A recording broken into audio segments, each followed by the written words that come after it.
getting rid of cards out of your hand, but Industrious Incisors can draw you a few more cards to help you try to get out of that lock. I believe our players are getting ready. Let's get down to the table and get to know these two players and hopefully see an exciting match here on the winning end in round 14. Let's go. The players are just getting started. They've got their active Pokemon ready to be revealed. Yes, and we see one player ready to go, and the other, I believe that's Mikey there on the right, Andrew on the left. I watched a couple of Mikey's games earlier on today whenever I was just kind of, you know, roaming around the floor, looking at some of the matches happening on, and I watched a Mew game where Mikey just absolutely shut the game down with Max Jammer. Nothing too crazy in either player's prizes. The Galarian Moltres V on the right side for Mikey might be a little bit of a little awkward. The Judge is also normally a pretty solid card. Those are going to be more relevant against something like Mew VMAX though, so it shouldn't be too big of a deal here in an Arceus matchup. And the Judge being in the prizes like that just means that once you are able to get your hands on it later on in the game, it'll just be sort of the finishing blow, I think is what we're looking for. But Lumineon V starting on the active is not the best start, but as long as your opponent doesn't pop off too hard, you can recover from this very easily. And this game is underway. Andrew Munoz is going first. On the left, Gengar V, the active Pokemon. And that's a tough starter for Mikey. That one Lumineon V. Oh, but Andrew just passes. No energy. Nothing. No quick balls. Nothing to get set up. No Arceus V.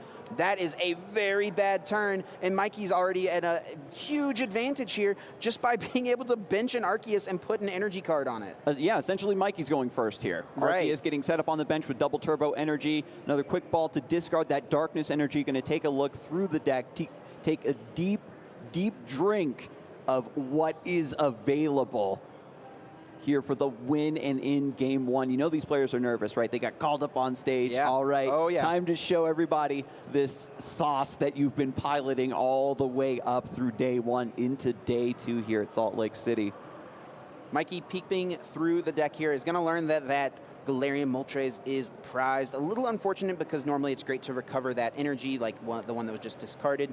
But this is the Pokemon you really want to set up quickly. Malamar V, get it on the bench so that Malamar VMAX just sends it right discarded. back with the Ultra Ball. I guess it's not as important in this matchup compared to just valuing your Arceus initially. Yeah. So Mikey wants to thin the hand down a bit, use the Crobat. So discarding one Malamar is okay. You do play a second one. And it could be one of those situations where Mikey is checking to see if that second Malamar VMAX is in the deck. Once they realize that it is in there, they feel totally comfortable just discarding the first one and know they have a ton of searches. And beautiful. Look at this. And the dark asset for 6. Exactly how you want to draw it up. Thin that hand down perfectly, and 6 fresh new cards to work with. And you know this is going to feel so bad for Andrew after having just a brick for turn one, seeing your opponent go off like this. Even with the Lumineon V in the active spot, everything else is set up on the bench. And this 2 prize Pokemon now in the active is just the floodgates, right? If you KO this, something else horrifying is going to come off of the bench and then start striking. So we're learning that it actually is appearing like the 32 points is going to be a bubble. Ooh. So there's a chance that even getting to 32 is not going to guarantee you top 8, which is absolutely crazy. There's just been a lot of games played today. It's always hard to tell until we get to this 14th round what the actual bubble will be. It's going to be close, though. There might be a couple players that miss, but either of these so much players, on the line just to be on the borderline of making that cut. But once the players are set up like this and they are zeroed in, they aren't worried about these points anymore. It's about the cards right in front of us here. Mikey just taking the chance to fully evaluate what the strategy is going to be from this position. How do I push this early gifted advantage? Yes. Play your game. The situation is obviously important, but if you just value your setup, play what you've been playing for this entire tournament so far, you'll be just fine. Mikey does play the research. I think it might be looking for like an air balloon or a switch, escape rope, something like that. Wanting to get Arceus V in the active to use Trinity Charge on turn 1, but I don't see a switching option in this hand. Unfortunate. Discarded a lot of energies there as well. It's not as big a deal for a deck like this because you can search directly through the deck for the ones that you need, but just going to attach the Big Charm, looks like. And oh, this hand is not very good for Mikey. We see the Big Charm thrown down. Drew a lot of energies. It looks like a Pumpkaboo and appears as the other card. Not a supporter we see all that often. There. Mikey with a sort of half setup. Looked dangerous at first, but not quite able to press that advantage. Andrew might be able to have an explosive turn here in response to catch up. Plays Lumineon V with that ability, allowing you to search through the deck for that trainer. Yes, getting a supporter out of the deck, and just grab Sharon's Care, which is a pretty interesting draw. That kind of signifies to me that maybe we'll see that just be discarded, because Sharon's Care is not doing much good right now, since it only can pick up Pokemon that are damaged and are also a colorless type. And we did see that, of course, with Mikey's side, just getting that discard fodder. Yeah, to go with a quick ball or something. Thinning is winning in the Pokemon TCG, getting rid of cards that you don't feel like you'll need later, so you have higher odds to draw into good cards later on in the match. At these caliber of players, they're just, at this point, it's second nature to them to maximize these percentages. Sharon's Care in the hand, and there's a Tool Scrapper. A pretty interesting tech that we don't see that often. It allows you to discard two big charms. Yeah, discard Good two value. tools from play. And the Path to the Peak could really shut Mikey down quite a bit. And Andrew combos this with a Marnie, so that's why we saw the Sharon's Care grabbed, playing the Marnie. So now that Sharon's Care is not discarded, it's still in the deck, but it's on the bottom of the deck. You're not worried about drawing into a card that's not good for you at this point right now. Is there an Arceus? There is, and an energy to accompany it as well. So finally, the makings of a setup finally beginning to show. Andrew building up the foundations here. Also got a Rangaroo hitting the board here on the bench. Primate Wisdom can swap a card from the top, see if they can find something a little more useful. Puts that back on top, and just another energy, just looking for in a pass.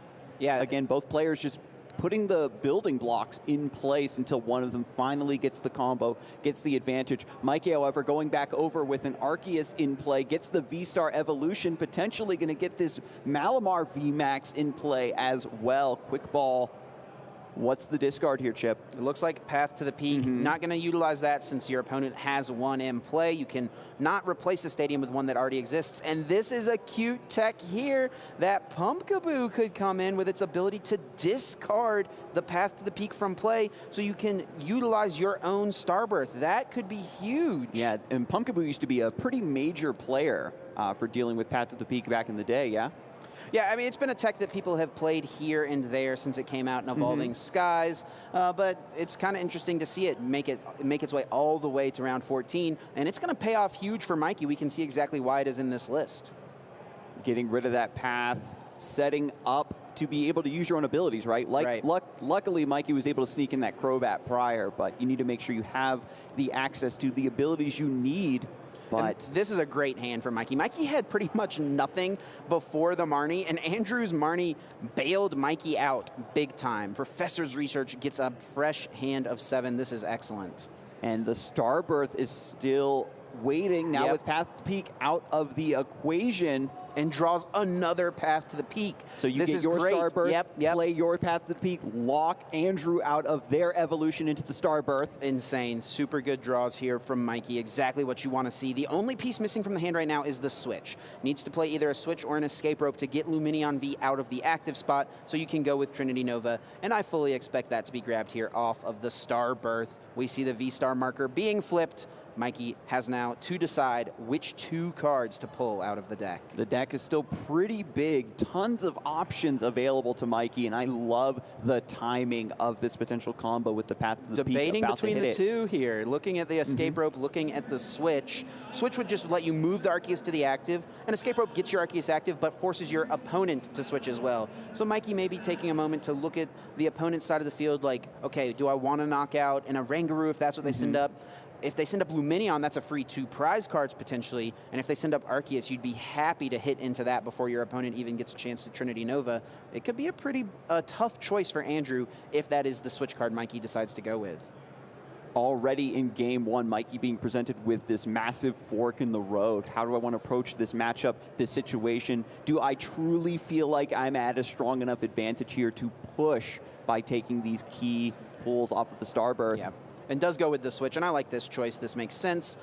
Save that rope potentially for later, and grabs Fan of Waves. That's a great card to prep in hand when your opponent is playing double turbo energy. Yeah, the control aspect of we're seeing shine through from both players in this matchup. The way they're jockeying for position is something that we have, I don't think, really seen yet on the broadcast. Players are just looking for their... oh, and I think Andrew just scoops. Ooh. Andrew says, I'm done. This is too tough of a hill to climb, and Mikey is going to get the win here in game number 1.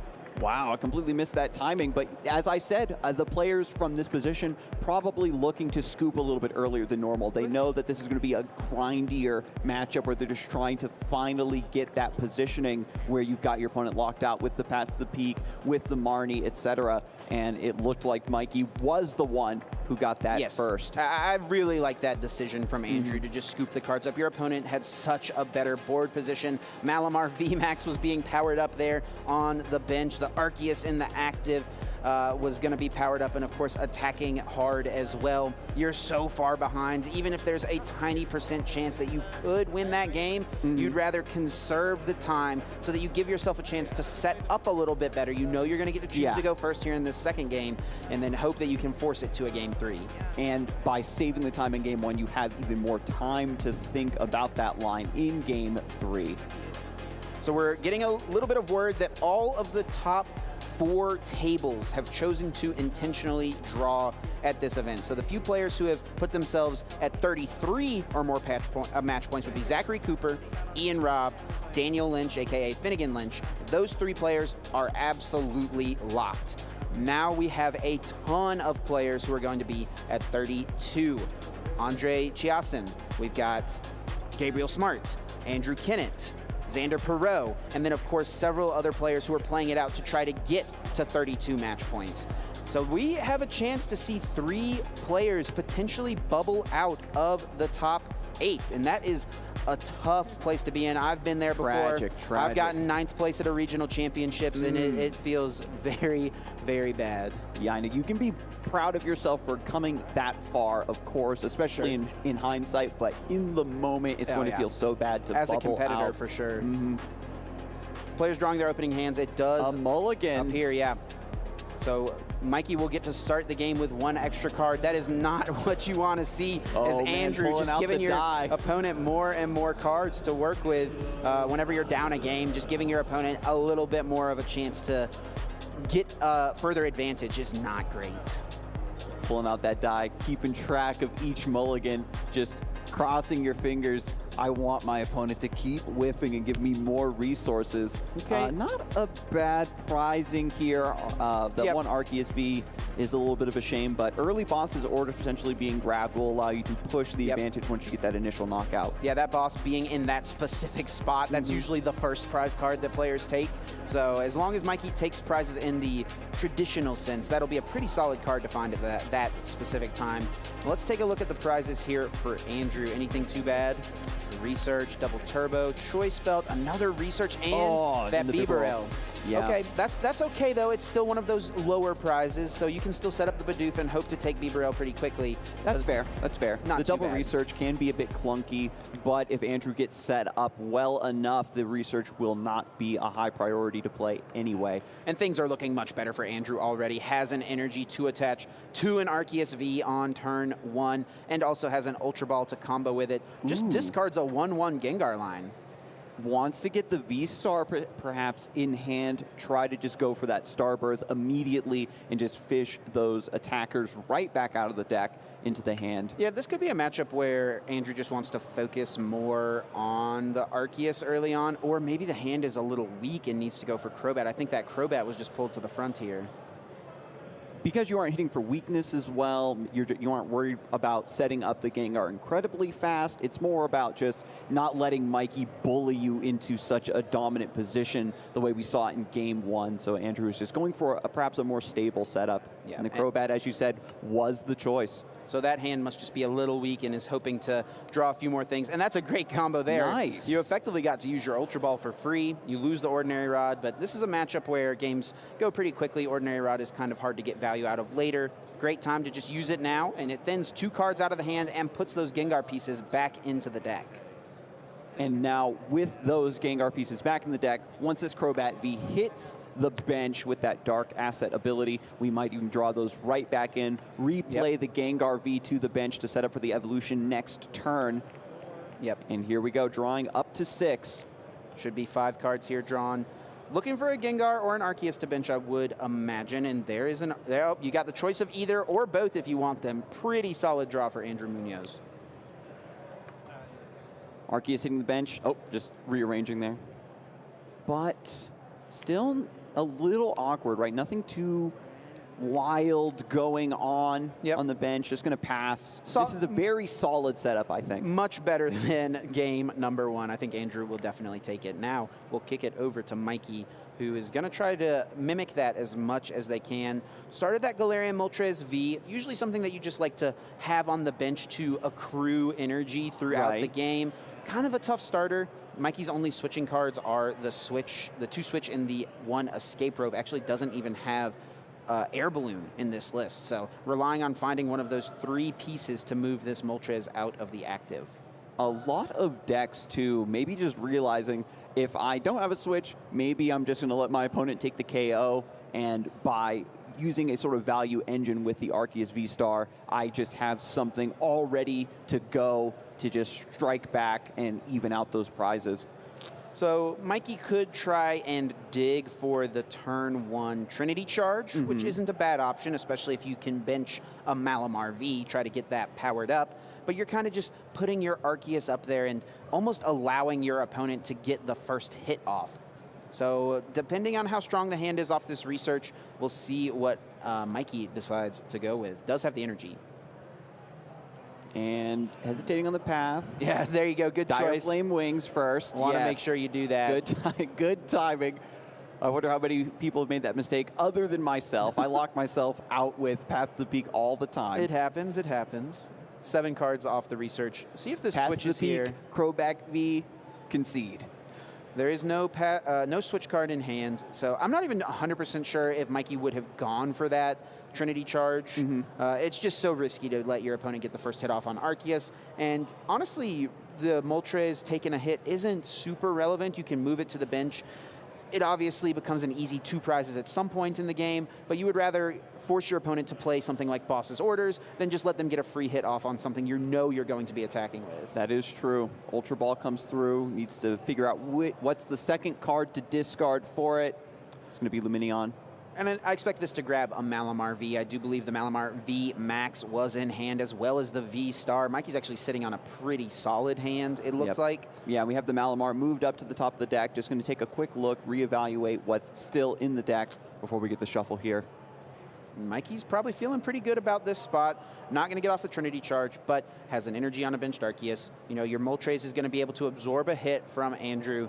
Not going to go down. I don't believe Andrew has anything like the Galarian Zigzagoon. No, it does not. So could not possibly pick up a KO this turn. Yeah, so the Arceus isn't going to be the main damage dealer, of course. We're just looking for value, looking for setup, and that is just going to be the pass over to Andrew.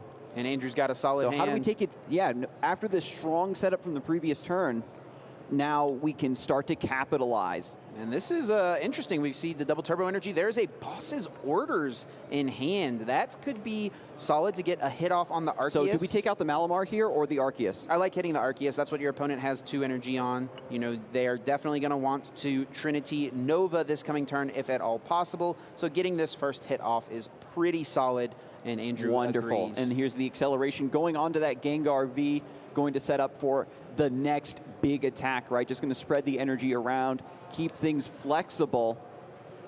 And something Mikey hit by starting that Galarian Moltres has 3 Pokemon V in play, which means Fear and Panic for Gengar VMAX will be doing more damage in future turns. So Andrew only needs to put 2 energies on Gengar V. There's the evolution. Path to the Peak still in play. None of these players can use their Star Birth yet. So it is starting to get a little bit awkward. Malamar VMAX evolution hitting the bench, but no energies attached just yet. This is an interesting choice for Mikey. I think they're debating playing this Ultra Ball. Ultra Ball can go grab that Pumpkaboo. Pumpkin Pit discards the Path to the Peak, and then you can use Starbirth to go find yourself an guaranteed energy plus something like a Professor's Research, especially since Andrew's turn wasn't the strongest. Andrew did not play a draw supporter, only played Boss's Orders. It was still solid, but you know, sitting on 2 cards, it always feels bad to refresh your opponent's hand. Mikey's having a hard time making this decision, though, and it is definitely a close one. Another fork in the road. We saw this presented once again in the first game, but yeah, what do you go for it? The Ultra Ball discard looks like that is going to be the play. It's a tough choice, and but it makes sense. Now the question is going to be, after the Pumpkin Pit, after the discard of Path to the Peak, what are the 2 cards? One is almost certainly going to be a basic energy to guarantee an attack this turn. But what's the other one? It's got to be a research, right? To just draw through the deck. And put on the top, going to take a deep look. You could reasonably think about grabbing Path to the Peak to just try to lock your opponent out of using their V-Star power. But by doing that, you're leaving yourself with pretty much nothing. So you're trying to just equalize from this point and maybe set up for a better swing once your Arceus V-Star goes down. Because as you said, Chip, it was so important for Andrew to get that first strike in. Yes, getting the first hit on the Arceus V is huge. Now, Mikey will be able to fully power up the Malamar VMAX on the bench, which is excellent. And I think that is the reason that I really wouldn't mind too much just grabbing the Path to the Peak, being okay not having a draw card, which seems a little crazy to say. But and maybe that's the last decision here Mikey is making between Research and Path to the Peak, because that's definitely the card Mikey would love to find here, is getting another path in play. Oh, Fan of Waves also a potential option.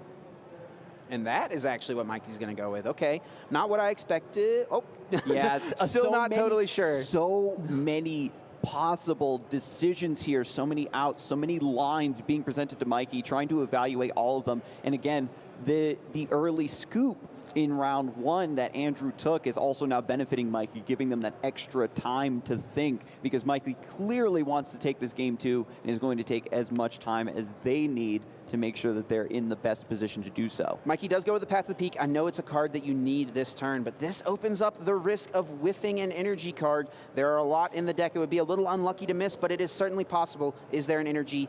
There is at least the double turbo. Okay, so we'll still get a hit off this turn and power up the Malamar on the bench. That's what needs to be done. Double turbo energy, so good for accelerating out these attacks, but you have to remember the damage reduction. And it does stack, so these attacks will be doing minus 40 damage from this Arceus V-Star, since it has 2 double turbo energies attached to it now. And there it is, the swing, and looking for the energies to accelerate onto the Malamar VMAX to set up for the next turn. Still going to be solid. It still equates to a 2-hit knockout, 160 into 180, still plenty, so not too bad. And Mikey, maybe this Arceus will go down. Andrew should score the first KO here, but Mikey's going to have that big Malamar VMAX ready to go, and that is a scary sight to see. Ooh, thinking about benching another Arceus V, you got to be careful. We just went for Evolution Incense to get the V-Star, but just discards it. I think you got to be careful about putting too many Pokemon V in play when your opponent is playing Gengar. because of the VMAX attack, right? Right, yeah, Fear and Panic, of course, dealing 60 damage for each Pokemon V that your opponent has in play. That's really going to scale out of control, especially in a matchup like this specific one, where the players are needing to put so many specific V Pokemon on the bench to get these important evolutions. So just grabs the Crobat V, certainly not going to be playing it since that Path to the Peak is in play, and we'll just go with Trinity Nova. 160 damage, still solid, and 3 energies can be slapped onto the big squid on the bench. And now, once that is attached, turn will go over to Andrew. And how do you press your advantage from here? There's not a lot of setup going on the bench. Maybe try to find the Gengar V Max off of a Marnie. Yeah, huge. I think that if Andrew could retreat this Arceus or find a switching card, that would be great. Also finding a VMAX, just so you can take a knockout with something that doesn't have a bunch of damage on it. Try to force your opponent to find Boss's Orders. With the Starbirth already used on Mikey's side, it will be a little bit more difficult, right, to get those key cards you need to really push the advantage, where in this matchup, the Path to the Peak, each side trying to wall the other one out with that effect, but we saw Mikey had that Crobat V, was probably going to hope for the Path of the Peak to get removed from play and get that down somehow. But now Marnie is going to really flip the script on what Mikey's going to be strategizing around for the next turn. This is a huge grab from Andrew, taking this turn to set up the Bidoof. We know that Bibarel's prized. Andrew knows it's prized as well. But whenever you're going to be taking a knockout, you're giving yourself a solid chance in order to take some prizes. And this is exactly what I wanted to see from Andrew. Retreat, force your opponent to find a boss's orders if they want to take a KO, and you're still going to net 2 prizes this turn. And that should be the Bibarel, right? Yes, if Andrew does take prizes in that conventional order we usually see, Bibarel was in one of those bottom 2 prizes. So that would work out very nicely for Andrew. Pretty well played. Industrious Incisors, and that is an ability you're able to use while Path to the Peak is in play. Yep, right away Bibarel is the grab, and Research as well. Draw support Tons plus of draw through the ability. Power being added to the hand. This could allow Andrew to push this early advantage, getting the first strike on that Arceus and then getting the finishing blow on it. Getting that knockout so strong here to have the makings of some tempo here in game 2. Andrew needs to bring this to a game 3. Because this is not even a win and in necessarily, but still so important for these players. Yeah, win and give yourself a chance at this point, and that's what all these players, either of these players can really hope for. It's going to depend on who you've played against, what their match results have been, and how your resistance looks overall. And Mikey feeling a little bit more pressure here, but fortunately having taken game 1 isn't under too much stress if this does go to a game 3. Still plenty of time on the clock here in Swiss round 14. The win in the final round of Swiss. Winning at this point gives you a solid chance to make the top 8. Boss's orders. Boss's orders. Going to get a swing back into that Arceus V-Star, no doubt the damaged one. Yes, taking this KO. What is a little awkward here for Mikey is Max Jammer is going to get to remove one of these cards, but Andrew has 2 draw options in the hand, the Bibarel and the Research. Yes, perfectly covered. Which one is going to go to the bottom? It looks like the Research is the choice. And yeah, because you can deal with the Bibarel in the future potentially.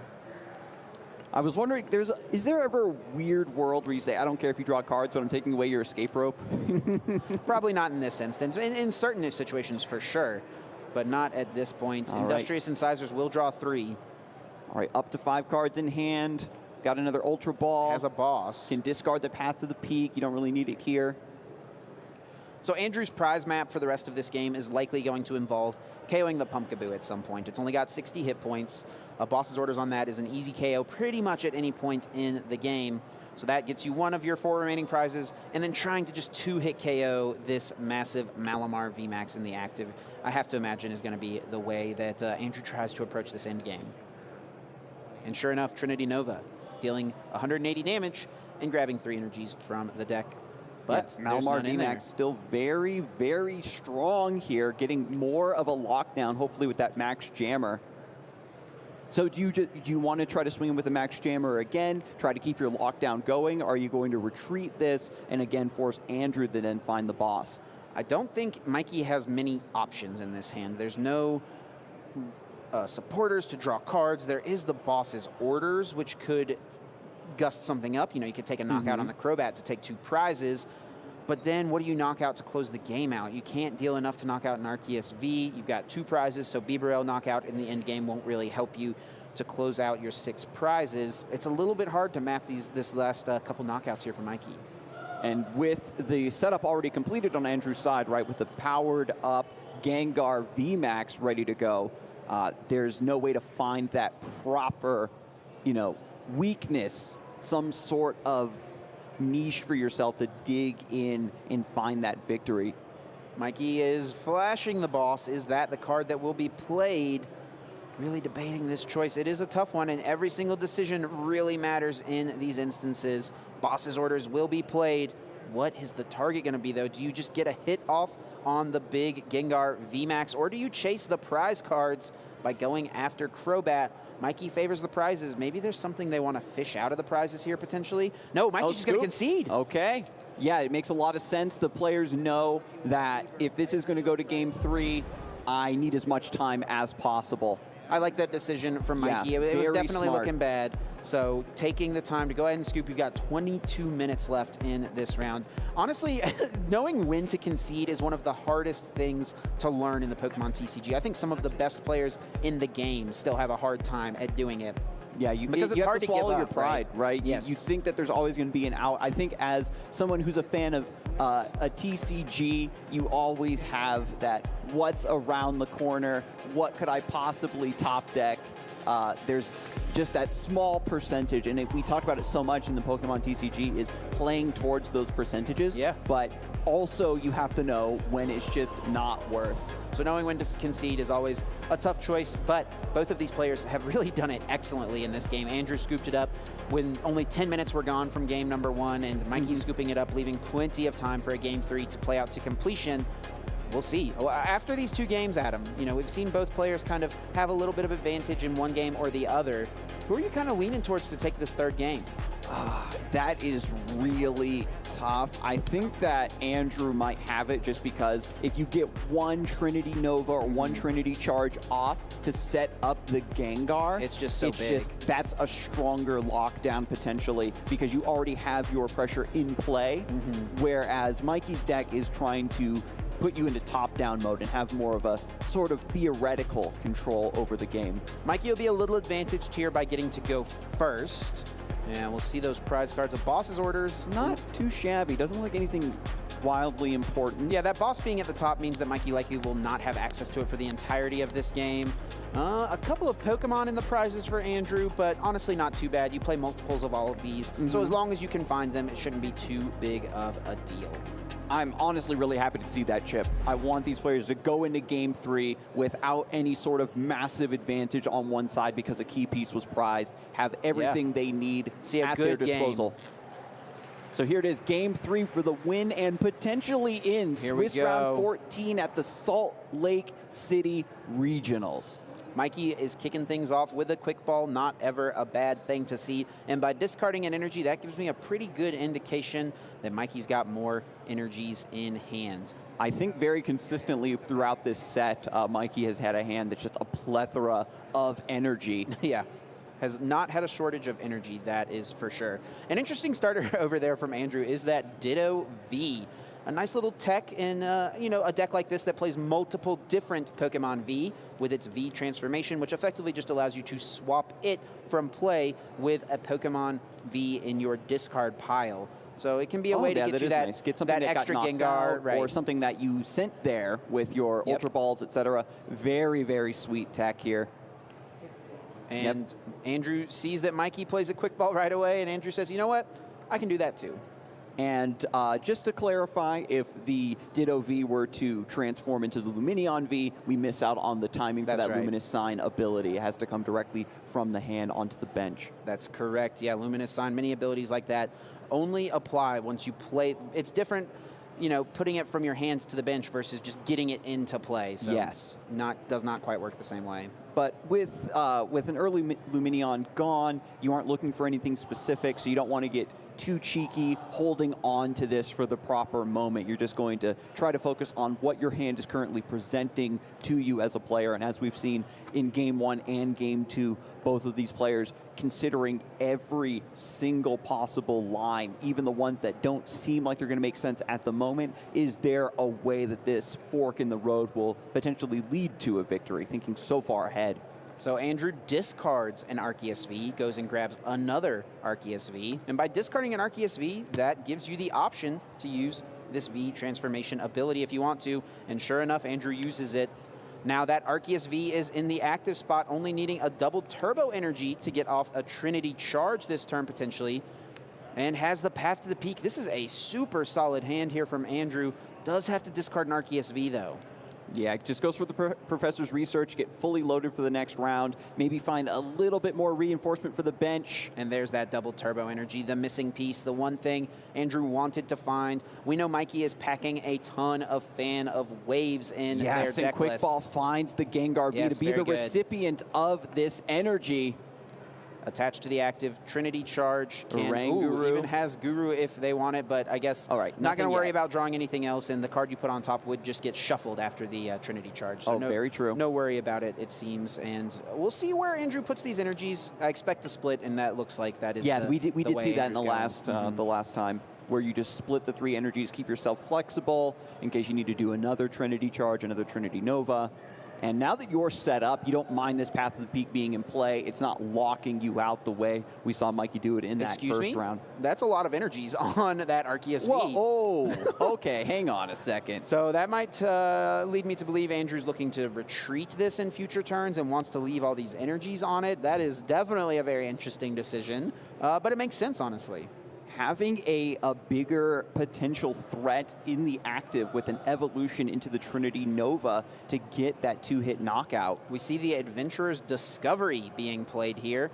Kind of a nice little tech supporter that we see pop up in these V-heavy decks every once in a while. It allows you to search your deck for 3 Pokemon V and put them in your hand. And of course, that counts V-Star Pokemon and V-Max Pokemon. Very nice. We saw Mikey, I think, actually discard this in the first 2 games. That's right. So here in Game 3, the Adventurer's Discovery finally seeing its purpose fulfilled. I don't think Mikey has a great hand, though. If you're using Adventurer's Discovery and you don't have a Switch and a double Turbo Energy in hand, it is not looking great for you to get off a Trinity Nova this turn. Yeah, we would need to see the evolution maybe into that Pumpkaboo combo to get the Starbirth through, find those final pieces. Find a way to get that Path to the Peak out of play, because that is what is shutting down the Starbirth right now. And I mentioned it before where Mikey was a little bit safe, felt very calm in Game 2, but here in Game 3, 15 minutes left, both players searching very deeply through the list for these key pieces, eating up a lot of time on the clock. We could see a bit of an acceleration in play here. Oh, Mikey's hand isn't good. Exactly. Mikey's got nothing. There's no supporters. It's a bunch of Pokemon and 2 Big Charms. Oh, no. So Big Charm can give your Pokemon more hit points, but I think that Andrew's, like, the way the numbers are lining up, even with the double turbo energies, it's lining up against those 2-turn KOs, right? You have the Big Charms to prevent these massive single swings from a VMAX or a Mew or something, but a deck like this, as we've seen in this specific matchup, wants to set up these 2-turn KOs, can be a little bit problematic for this tech. Mikey was having a hard time deciding whether or not to evolve into that Malamar VMAX. Does decide to go with it, give that Pokemon a lot more hit points. You do open yourself up, of course, to your opponent now being able to 2-hit KO a 3-prize Pokemon. So getting 3 prizes for just taking 1 knockout. And with 14 minutes left, Andrew definitely wants to make sure that this game completes. Primate Wisdom gets an energy. Not too bad. Needing an Arceus V-Star, and Ultra Ball can easily find that. There we go, get the V-Star off the Ultra Ball. Whatever was put back on top from the Primate Wisdom will get shuffled back in. Obviously, it's not a card that you are going to miss. Andrew is worming their way into a very, very powerful advantage here in Game 3, into a research. Super strong, 7 fresh cards, no painful discards either. Just get that right out of the hand. The players have demonstrated the ability to properly thin their hand and sequence into these researches, and even making cards like Single Strike Mustard suddenly pop off because of the ability to sequence here and set up these combos. Trinity Nova comes out, dealing 180 damage. Now energy can be spread onto these Pokemon, but actually only finds 1. What is Mikey top deck? Oh no, it's a Fan of Waves!